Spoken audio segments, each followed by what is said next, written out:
So Wedbush Securities analyst Michael Pachter believes that GameStop's demise is coming, but he believes it's coming much later than you think. Let's take our shirts off and discuss it. Hold on one second. You thought I was actually going to do it. You thought I was going to take my shirt off again like the Note 7 unboxing. What happened with that? Note 7 started exploding. I don't want my iPad to explode. Keeping my shirt on. Let's get into it. Skip it up and that up. So I have been through the horror story known as GameStop and everything that happened in 2018 and early 2019 countless times. For the fiscal year of 2018, they reported a $673 million loss.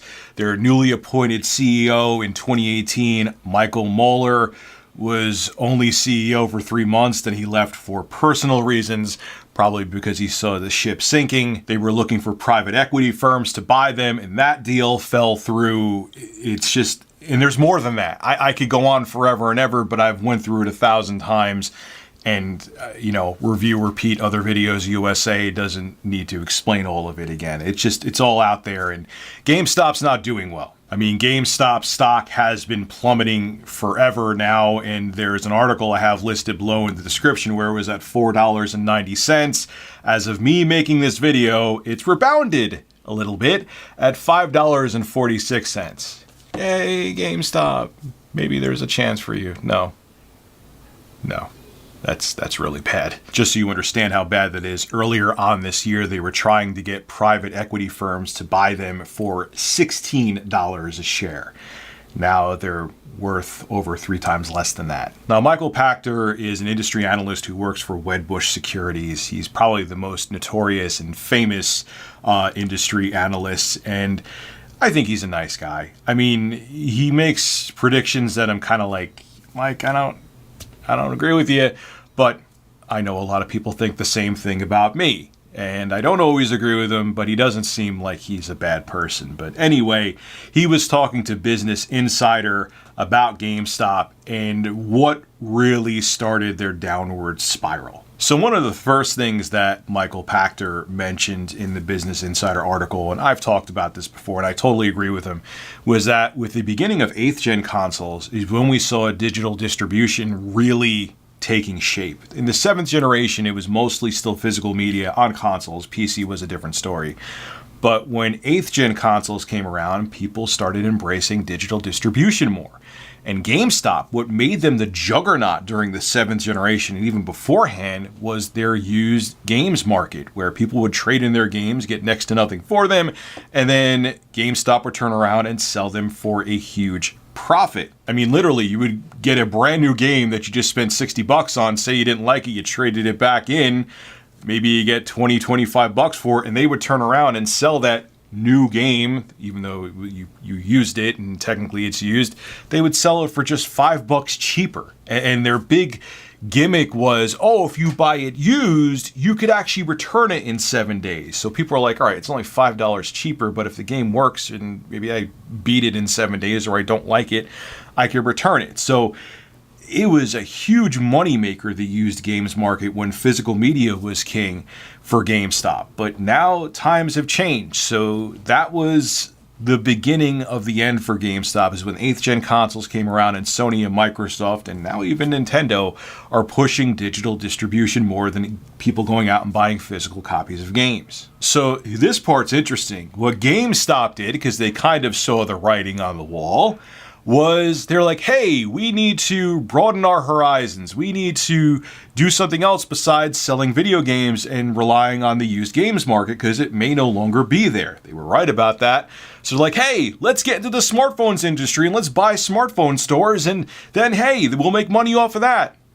Didn't really work out too well for them. In 2013, GameStop got into the smartphone business. They bought Spring Mobile stores. They bought hundreds of stores from AT&T. And by 2016, they owned and operated about 1,500 smartphone stores. And we know how that ended. The Spring Mobile stores did not do the numbers that GameStop was hoping for, and they ended up selling off their Spring Mobile stores for about $700 million. Now, the interesting thing is, keep in mind, before GameStop acquired all of these mobile phone stores, They had no debt. And Michael Pachter estimates they spent about $1.5 billion to get into the smartphone business because they were hoping that it would save their ass when, physical games dry up. And they bought all those stores with $700 million in cash, and the rest of it, they accrued debt to purchase these stores. They were hoping they would make enough of a profit that it would be worth going into debt for.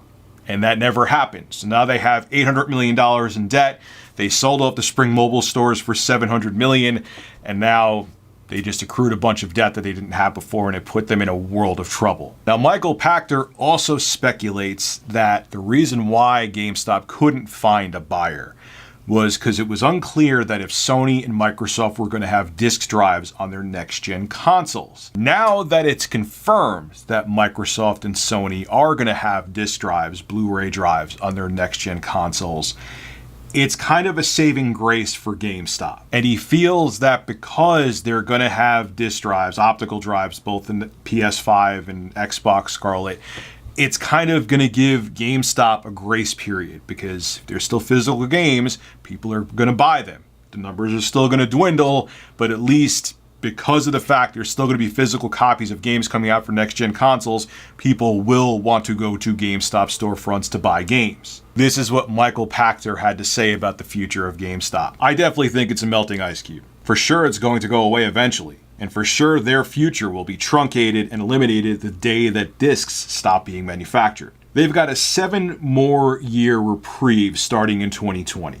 GameStop's got about 10 years before that ice cube is fully melted. Now, going back once again, what Michael Pachter said about, GameStop looking to get into the smartphone business was pretty interesting. That put them in a world of financial trouble. I mean, even if they didn't try to buy all the AT&T stores and Spring Mobile stores and have, they accrued $800 million approximately, he speculates, in debt because of it, their business is still in decline. But that just accelerated things. The fact that they now have all this debt accrued from the failed mobile phone business attempt they made just puts them in a bigger world of trouble. And yeah, he's right. The PS5 and next Xbox having disk drives is their final saving grace. But how long is that going to last? I mean, he says 10 years, but even if they do have disk drives, they're going to, the PS5 and next Xbox. What happens if people just stop giving a crap? What happens if everyone has 5G and downloading a 150 gigabyte or 200 gigabyte game could happen in 2 minutes? I'm speculating with numbers right now. It could take longer. You know what I'm saying? I'm just pulling numbers out of my ass.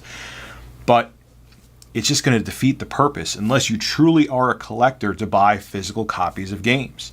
And most people don't care about the physical aspect. I know a lot of you do, but the majority of people just want to play a game. They just want to download it and just start playing right away.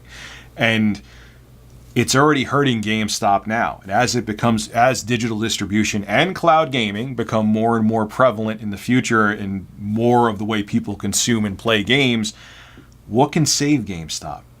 It's just their model is based on physical copies of games existing.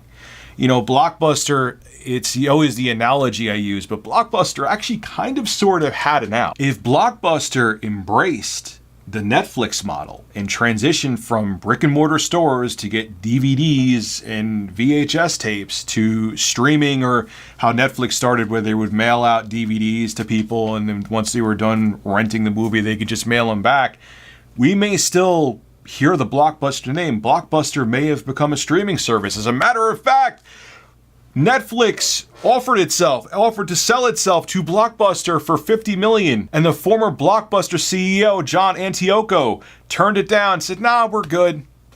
Things would have been much different if they bought Netflix, or at least Blockbuster much sooner embraced the Netflix concept, but they didn't, and now they're gone.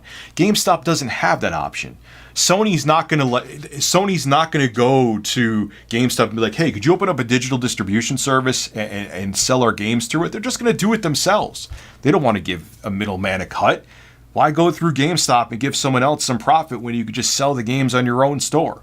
So GameStop doesn't even have that option that Blockbuster had, but they just blew it. They tried to get into the smartphone business. That didn't work. There's just nothing they could do. They just, like Michael Pachter said they just have to bide their time and ride the wave of next-gen consoles and be lucky they're going to have optical drives.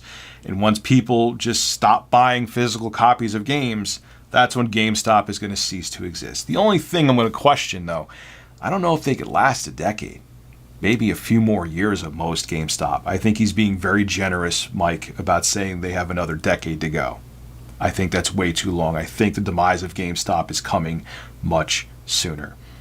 This is Rich of Review Tech USA signing out. Have a good one. If you want a personalized message from me, I have some exciting news for you. I'm now on the Cameo app. Link below in the description. I'll see you there.